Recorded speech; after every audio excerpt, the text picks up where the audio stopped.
Uh, uh, oh god. Portland?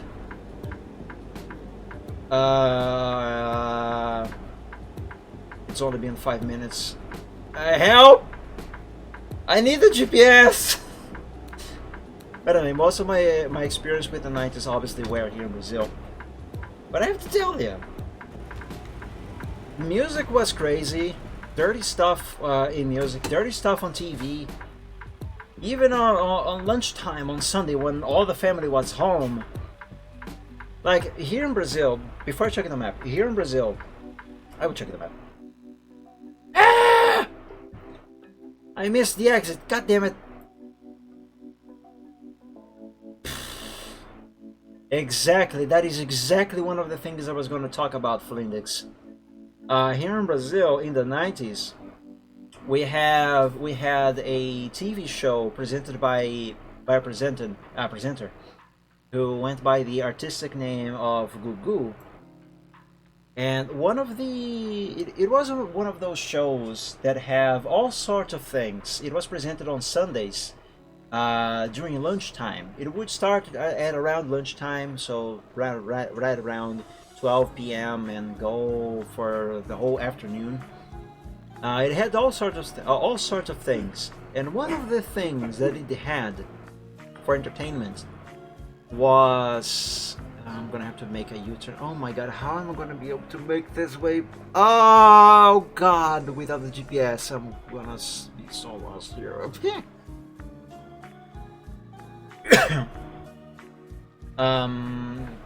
Brazilian TV channels in Portugal. I hope you have SBT and that you are not watching Global.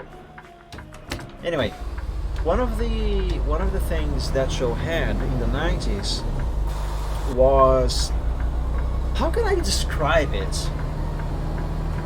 It was called Banheira do Gugu, which translating into English. Wait. Yeah, do I go here? Yes. Anyway, which translating into English would be translated as Gugu's bathtub. And the proposition,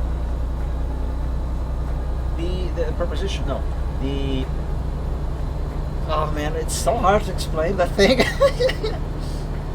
Basically, there were two teams that would quote-unquote fight inside a bathtub. There was a team of men and a team of women. No, wait. Yes. There was a team of men and a team of women. The men and women, they would always be famous artists that would quote-unquote compete for points. And I think prizes as well, I can't remember exactly. And since I have presented to Return to Portugal already included in the base pack. Oh, that is nice. Where was I? Right. And each team would send one representative for the competitions, or some of the competitions, I cannot remember exactly. The point is, for the Gugu's bathtub, only one person from each team could compete. And that was such a weird thing. So, the man and the woman who would go into the bathtub, they would have to fight, quote-unquote fight, to see who would be able to take out of the bathtub as many soap bars. Am I remembering this correctly? Kind of. So they would put a certain number of soap bars inside of the bathtub, and the woman would have to prevent the man in the bathtub from taking the soap bars out of the tub, while the man would have to take the soap bars out of the bathtub within a certain time limit. and they would get points for the men's team based on how many soap bars they would be able to get out of the bathtub within that certain time limit. And the inappropriate, what would today be considered inappropriate? The inappropriate thing about that thing was that the man would be not in underwear, but frick, what is it called in English? A bathing suit, not a suit. You know, just the thing that covers the nether parts there. In Portuguese we call those sunga, but I can't remember the name in English. But anyway, the usual bathing shorts, not even shorts it wasn't, it was like actual underwear, but whatever. And the woman would be in a bikini, a very tight and revealing bikini, I do dare say, because that's what it was. And they would tackle each other, and there was an awful lot of body contact inside that tub. And mind you, they were showing that for families at lunchtime in the middle of the afternoon on a Sunday. That would never fly today. And also there was, as where am I going, help? And also there was, as Flindex very well reminded, there was this music band called Mamonas Assassinas. Their songs were very fun, but also super inappropriate. And everyone loved them. They would play and sing their songs on live TV. I immediately, where am I going? Oh my god! All right, you turn on the next exit. Also, by the way, it's already been over 10 minutes. I can't stop this nonsense here. I can use a GPS now. So they would sing their songs on public TV in broad daylight, even on children's shows even. And their songs would be played on children's birthday parties. I know I had their songs play on my birthday parties a few times. And I mean, was it inappropriate? Were those songs inappropriate? Yes, they were. But we didn't care. They were just fun, and maybe it was the innocence of children back in the day, but I don't know, it was fun. People just didn't really care. It was fun. Yeah, it was fun. Now, what kind of inappropriate, you might ask?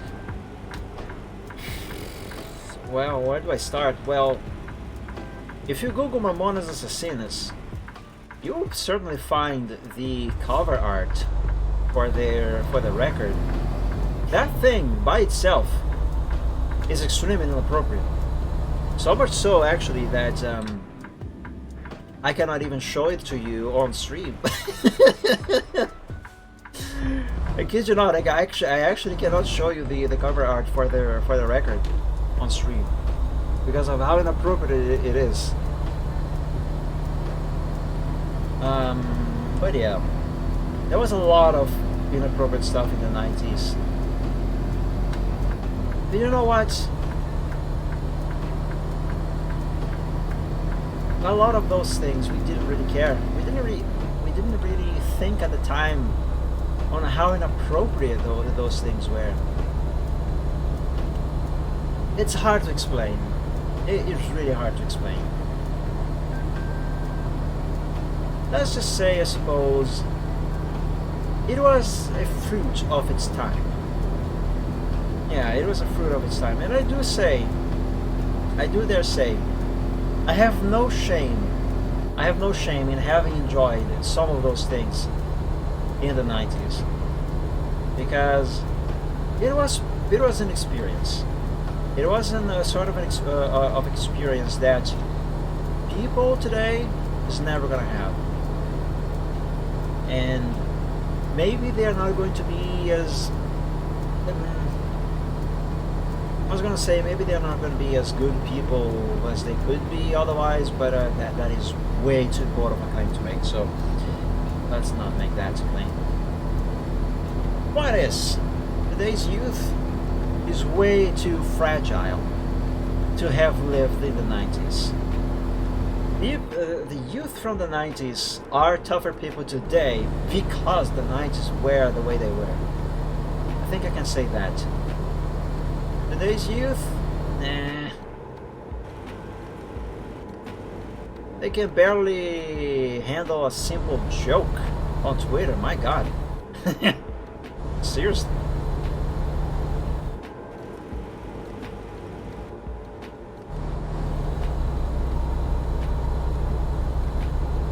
Okay, I was thrown off course super badly because I could not use the GPS.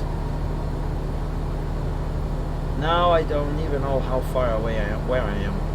Oh, here I am. Okay, now I am back on course.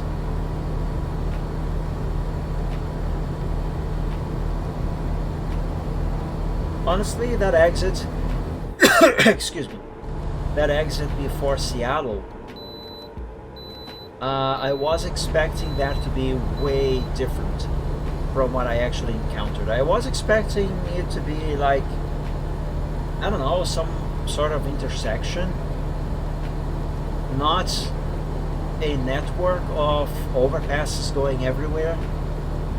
That really threw me off. Like, I was expecting something like this, you know?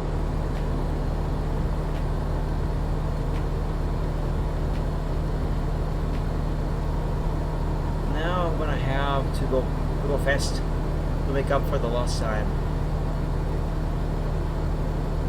Oh, it's already sunset as well. Oh no. It's gonna be dark when we get there.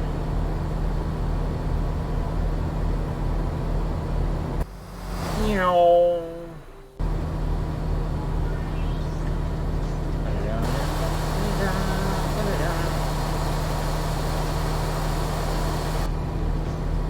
Okay, this area here, I would absolutely already be lost if I were not using the GPS. And don't you even think about it again, Ash. For the love of God. Oh man, we have fun here.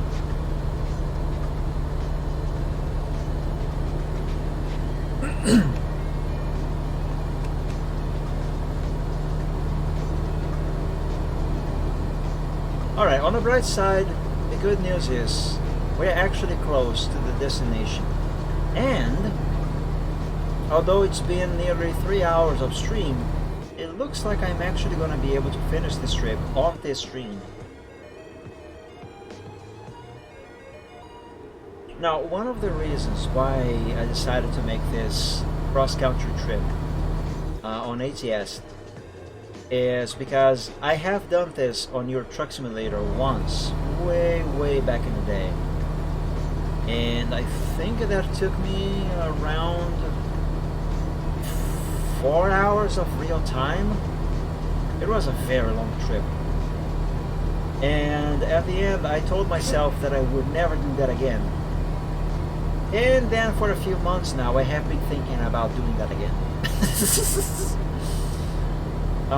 The only quote-unquote problem now is that it should be a much longer trip now because, well, the east side of Europe is now longer, it's bigger than it was back in the day. So there's more map now to cover. And of course, if I do that again, I'm going to do that on stream. But yeah, that is something that I'm actually considering to do.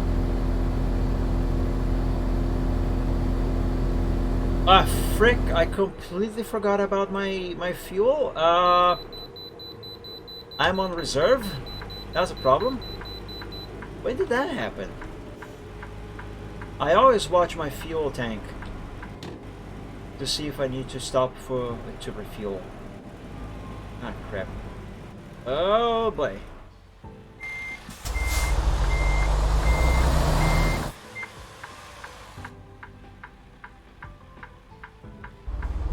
Am I going to, for the first time in years, run out of fuel on the road. Oh my god, I might. Or will I? There's a gas station. Okay, there is a gas station past the exit I am supposed to take. But that is fine, because as I said earlier, I can actually drive into Bellingham and head to the destination by taking the secret road. So that is what I'm going to do. So instead of taking this exit here that I am supposed to, I am gonna head straight ahead, stop at the gas station, refuel, and then keep going from there. Then turn right into Bellingham and go to the secret road.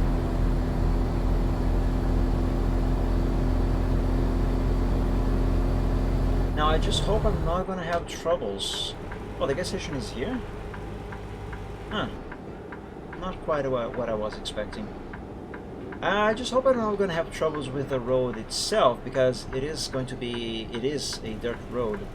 And the trailer that I am using, I don't know why I say it like that.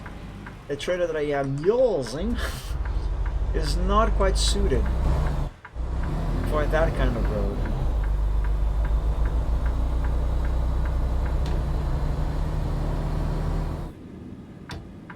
Oh, thank God there's this gas station here.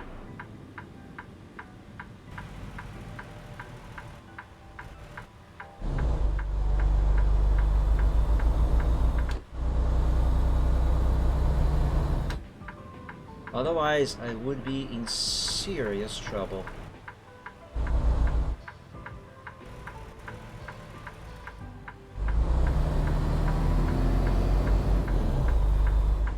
Alright, where are the pumps?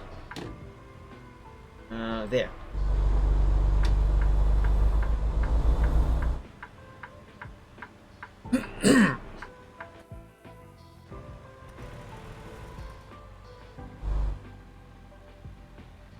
And stop. Oh, look at that. The icon is on red. As they say, or should I say, as the kids say nowadays, oof. Also, my driver is in need of sleep, so I think I'm gonna pull back and stop at this rest stop back here.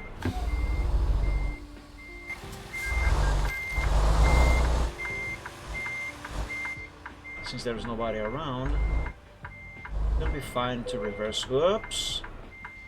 I can just stop here. Whatever. There. Now it is safe to hit the road again. And this time I am not going to get myself lost in the gas station. If you guys might remember, last time I played American Truck Simulator, I somehow managed to get myself lost in a gas station. Like, I wasn't exactly lost, I just didn't really know where to go for the exit.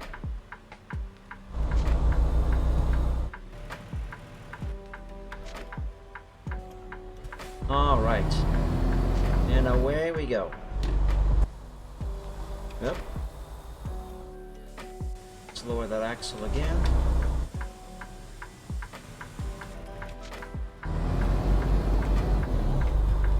Okay, I am actually, instead of going to Bellingham, the city, and then go up the mountain through the secret road, I'm actually resume the trip as the GPS wants me to. So I will climb the mountain. Oh, red headlights. I panicked. I'm actually going to climb the mountain. From the section of the road that isn't secret, make the delivery, and then head the mountain back down through the secret road and make my way to the city of Bellingham, so I can stop at the repair shop and make my save there, and then I will end the stream there. Sounds like a good plan? Sounds like a good plan. And we are very close now, guys. Look, that's all we gotta do. I always press tab to close this map. That's not how it works.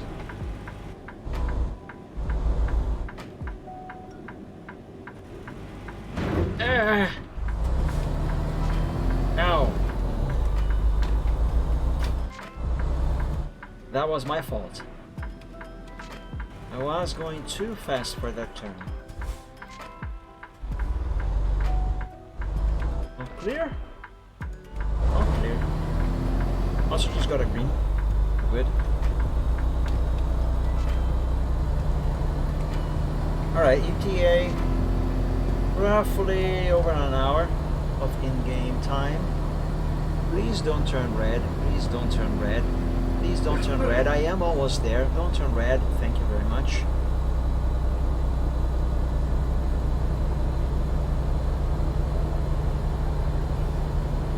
Okay, we are on our way now.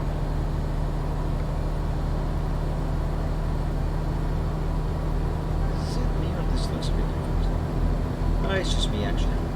Doesn't look a difference. I just haven't been here in a while, you know.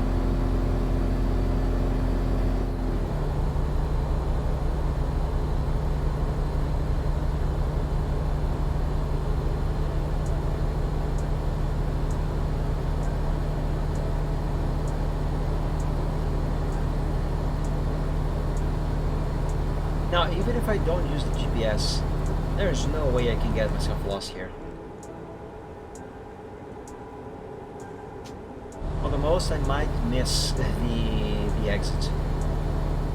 Well, I suppose that actually does count as getting lost. In a way.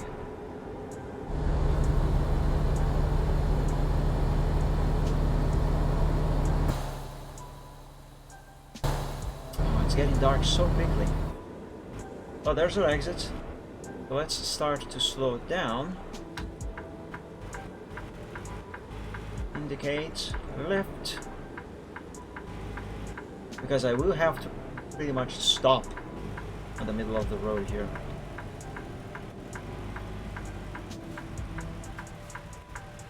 Here we are.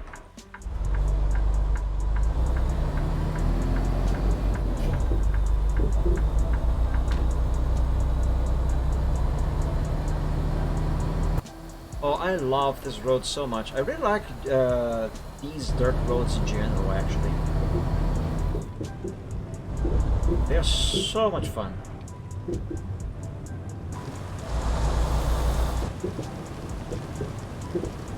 Although these can be a bit scary when it's raining, because SES apparently did add a little bit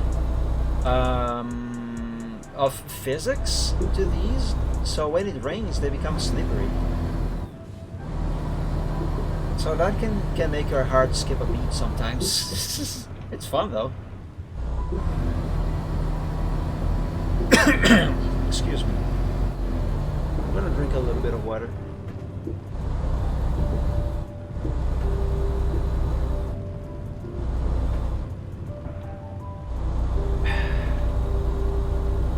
Refreshing.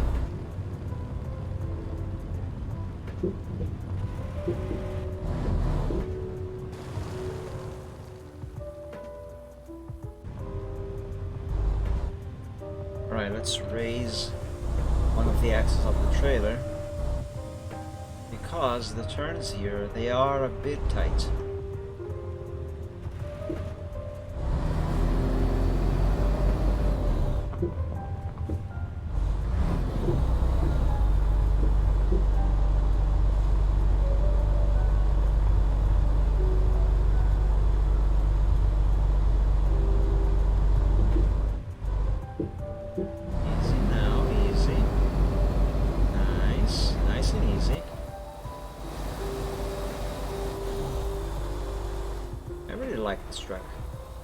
Alright, I said that I was going to check the new Western Star thing. Let's do that before I end the stream then. Let's make the delivery, drive down the mountain, go to Bellingham, and then check that.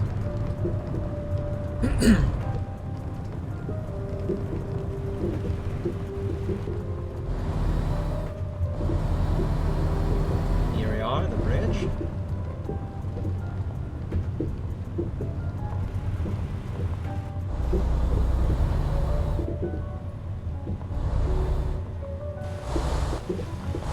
Look at that suspension working.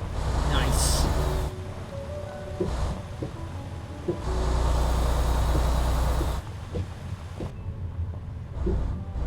It's so interesting how the perception we have when you are inside a big vehicle is...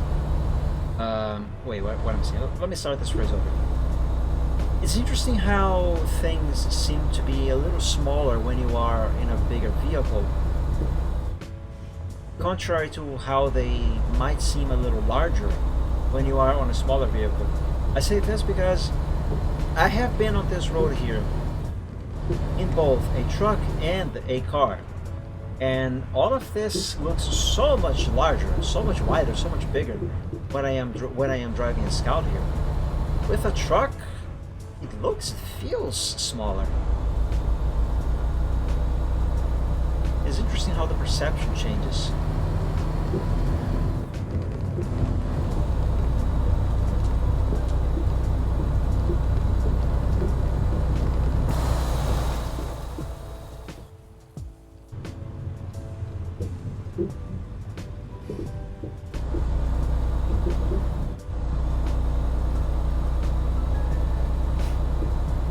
There's our destination. There's also a lookup view thingy up there. I'm not gonna use that one this time because I believe the last time that I have been up here, which was on a stream as well, I have already done that, so I'm not going to do that this time.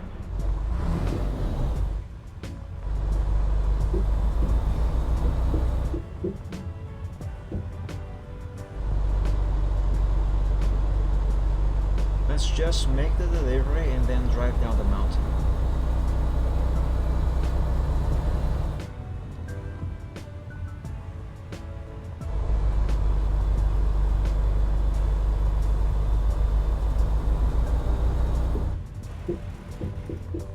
Oh, a lot of slowing down here.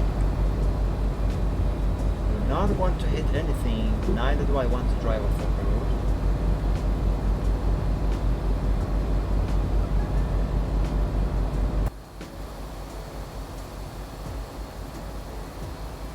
All that power, all that might of this big American truck.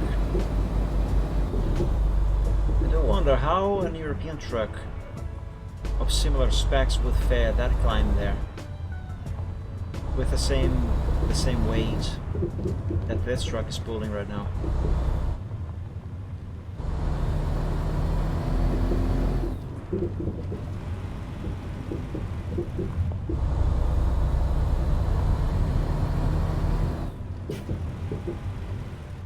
Let's do a lot of slowing down here. There's too many small turns here, so I have to be extra careful. I do not want to hit any rocks on the side.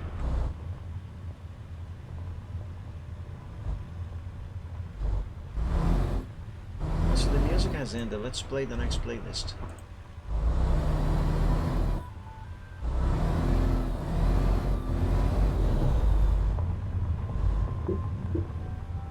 Go.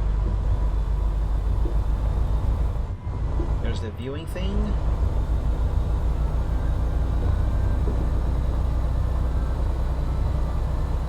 No, it's dark already. Crap. If I had not got lost in Seattle, it would still be daytime. Here we are. Deep Grove. I'm gonna take a screenshot here. Soon as this notification goes away. There we go. Where do I want my delivery? Alright, yeah, right there. Why not? Okay, so let's see here. I have to go down here, go around, then reverse to there. Easy.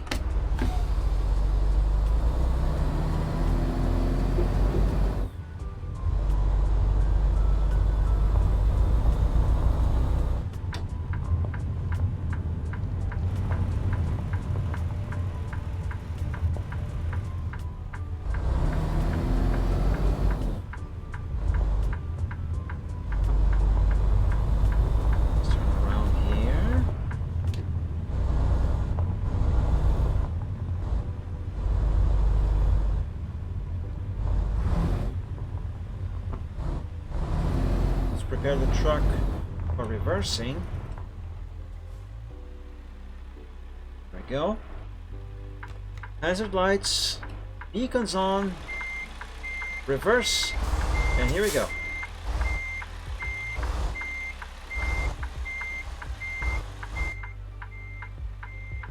It would be easier to see on that mirror there if it was daytime. Admin, make it day, please. I've been asked that question before, actually.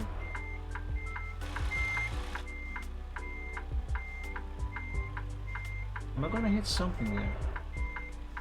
I have a feeling that I am.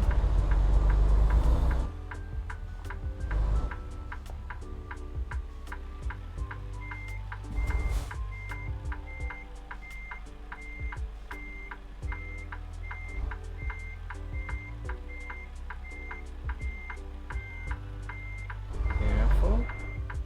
Be very gentle here. Oh, I turned too much to one side.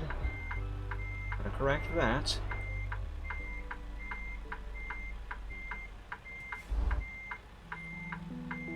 Okay.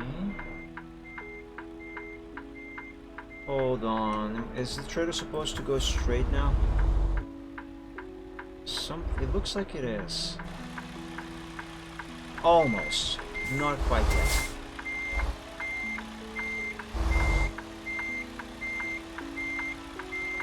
But I can start turning it a little bit more. I say that, but I immediately don't do it. Fantastic. You guys like mosquitoes? There's a mosquito right next to me here. Hold on. I have a little bottle here that I usually trap bugs inside so they stop bugging me. I should empty this bottle. It's full of dead bugs. It's actually kind of gross. Okay, back to this.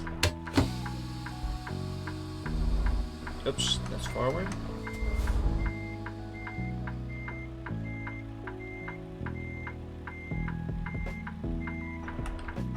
Okay, let's go forward now and straight.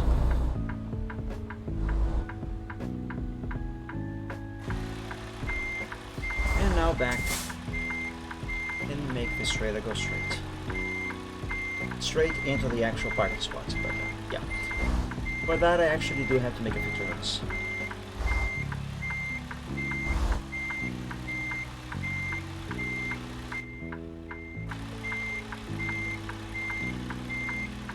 Just like this. There we go. Perfect. Yay. And deliver. Job completed. Awesome. No damage. Excellent rating. I'm level 69. Nice. Okay. I promise you I am a mature guy. Alright. Let me do a quick save real quick. And let's head down to Bellingham. Through the secret road.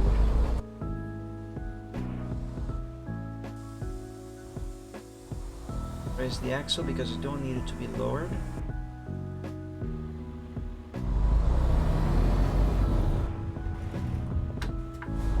So let's turn here. Let's see how enjoyable that road is in pitch darkness. Pitch darkness? What? Is that even a term? I think I mixed up darkness with pitch black. Anyway, point is, it's dark.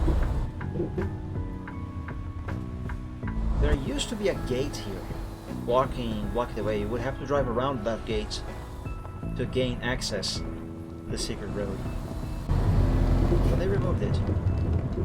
Oh, it now maps the road as you drive through it. Interesting. This road used to be... Oh god. This road used to be completely invisible to the map.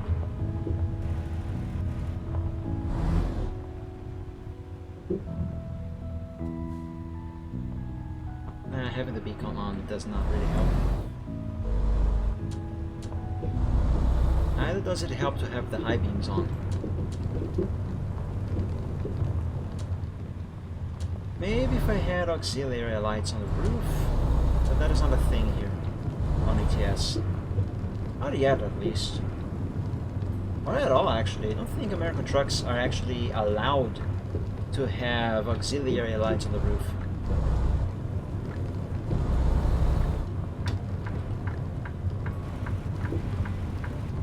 Let's turn here.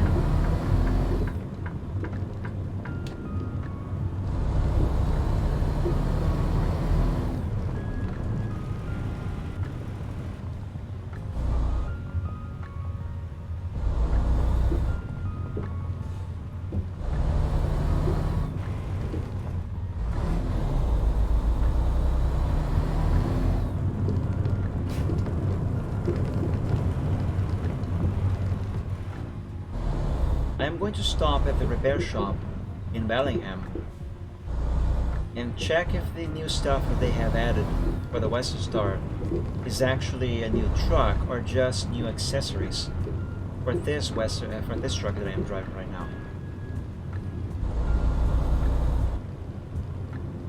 It might actually be a new truck. I didn't really look much into that.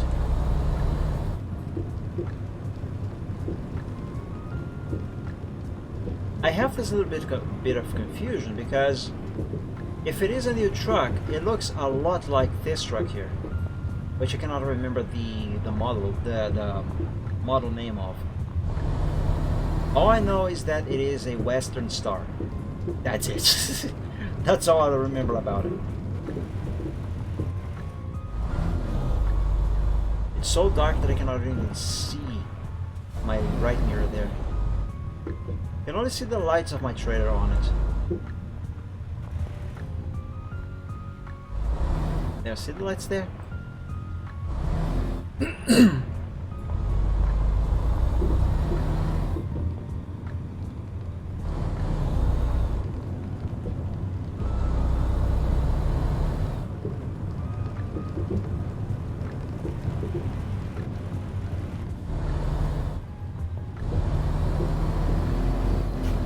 Almost there.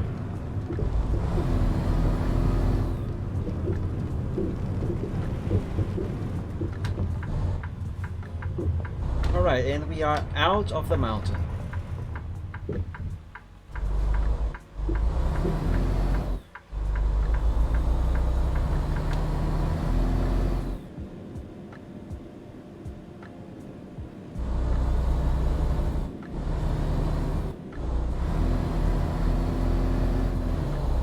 Oh, I forgot about this bridge.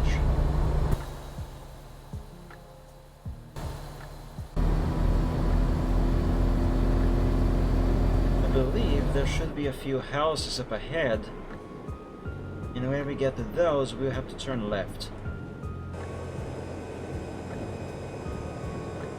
Yes, there they are.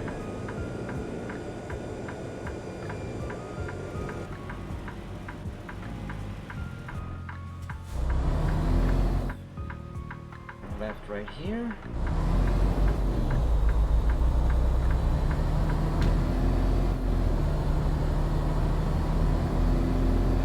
And at the end of this road here, we're gonna have to make another left, and that's already gonna be the city of Bellingham, which we can already see on the GPS. Okay, never mind, we actually have to make a right, and then we're gonna have to make a left. I forgot about this. He is drunk. And here we are, Bellingham.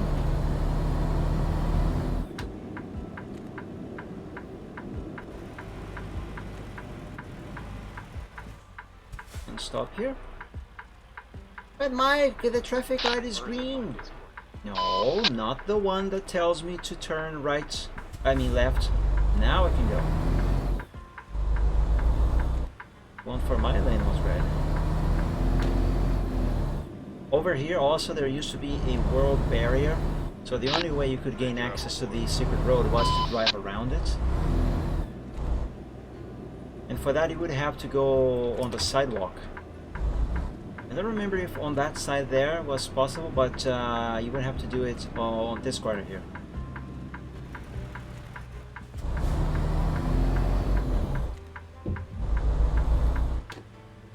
Here we are. Good old Bellingham.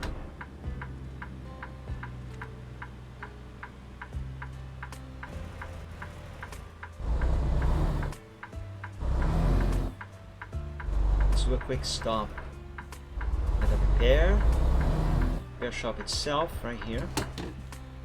Quick save. Let's see, service. Repair everything, please. Thank you very much. Truck configurator. Anything new for this truck?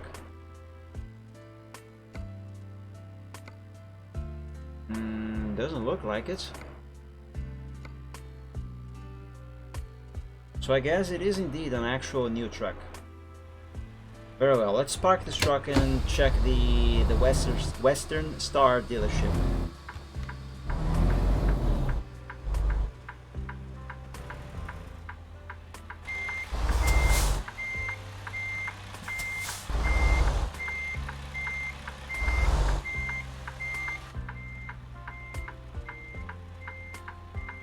Is this also a rest stop? Let's keep the route advisor open so I can see the prompts to sleep if it comes up.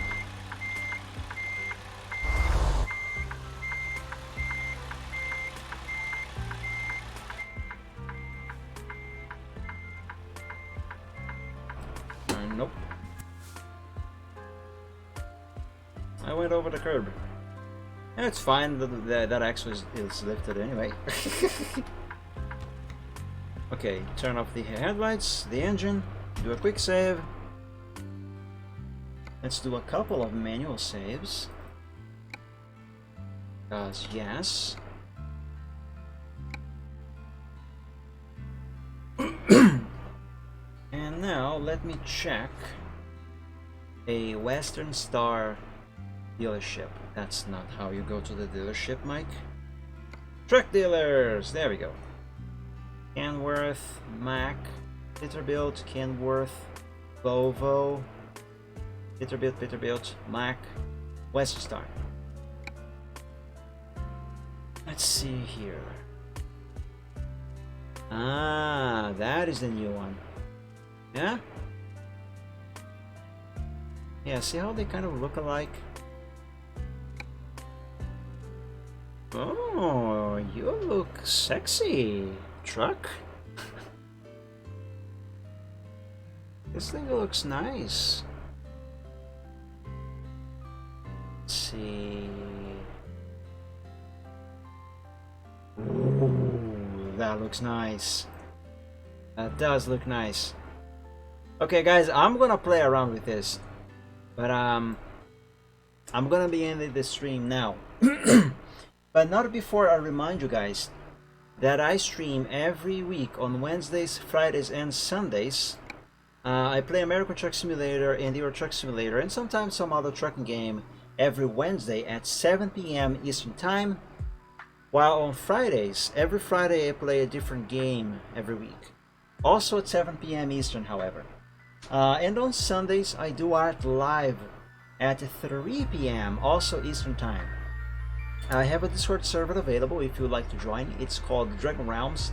There is a link below the stream for you to join from there. However, for the moment, it should only be accessible by members of the art group Dragon Realms on DeviantArt and subscribers to the channel here on Twitch. So if you are one of those, you should be able to join the server from the link below. If for some reason the link isn't working, sometimes apparently it breaks for whatever reason, and I have no idea how to fix it. Then you can message me on DeviantArt or on Twitter, or even send me a whisper here on Twitch, and I will send you a link to join the server directly from there. My name on DeviantArt is here on the top of the screen. It's Mike the Dragon, and on Twitter it is @_MikeDragon. I will be opening the server to the general public in the near future, so anyone can join at any moment, but for now Only members of the Arch group and subscribers to the channel should be able to access the server. And that's gonna be it for today, my friends. I hope you all have enjoyed today's stream. I hope you had some fun. It's always very good to have you here. I really enjoy your company. And yeah, that's gonna be it. Thank you all so much for joining. Enjoy the rest of your week. Have an awesome week and an awesome weekend. Sorry. Have an awesome weekend at the end of this week. And an awesome week next week. And yeah, until we meet again on the next stream, everyone, thank you all so much for joining. God bless you all. Stay safe and healthy. And as always, have a very good night of sleep and dream of dragons. See you, everyone. Enjoy. Have a good one. Bye bye.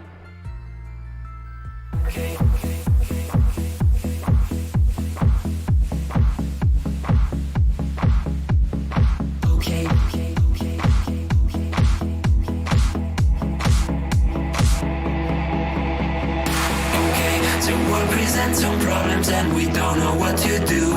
You've come to find your feelings and exactly what you knew. The odds are stacked quite poorly if without a winning hand.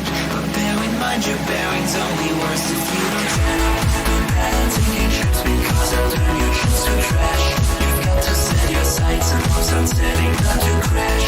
The truth can seem quite big if you don't make your plans unfurl. But I will not let that my opinion of such bad on sinking ships because they'll turn your chips to trash. You've got to set your sights and hopes and set it not to crash. The truth can seem quite bleak if you don't make your plans unfurl. But I would not let that mark my opinion of the fact that if you could fix the failings of the current paradigm, we would have a hero who's supposed to be elusive and on time. Just on time. And then we would all contrive new conflicts, you know. So bet on sinking ships because they'll turn your chips to trash. You've got to set your sights and hopes and set it not to crash. The truth can seem quite bleak if you don't make your plans unfurl. But I would not let that mark my opinion of the show. Good bet on sinking ships because they'll turn your chips to trash. You've got to set your sights and hopes on setting not to crash. The truth can seem quite bleak if you don't make your plans unfurl. But I would not let that mark my opinion. Stipulations placed before you to get all the things you really need. Mr. Big may make things hard, but you have got to plant your seeds. Go to war, fight more. Your dreams thrive by competition. You'll find no one famous ever got there just by flinching at their foes. Cling against the torment, claw with all your might at what you know. Don't let go, just grow. Don't wait or play to indecision. Don't bet on taking trips because you've got to be more grand. You got to think ahead and carry out the things you planned. The truth can be obvious when you can see where puzzles lay. Don't quit on hopes or dreams when you have simply got to gin. Don't bet on sinking ships because they'll only drag you down. You got to keep on sailing even when you want to frown. The world will keep on turning without matter where you land. You might as well be running when your feet should hit the sand.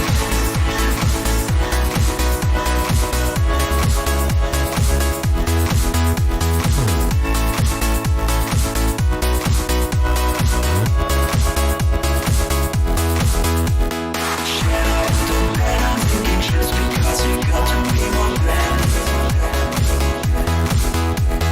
Chin up, don't bet on sinking ships because they'll only drag you down. Chin up, don't bet on sinking ships because they'll turn your trips to trash.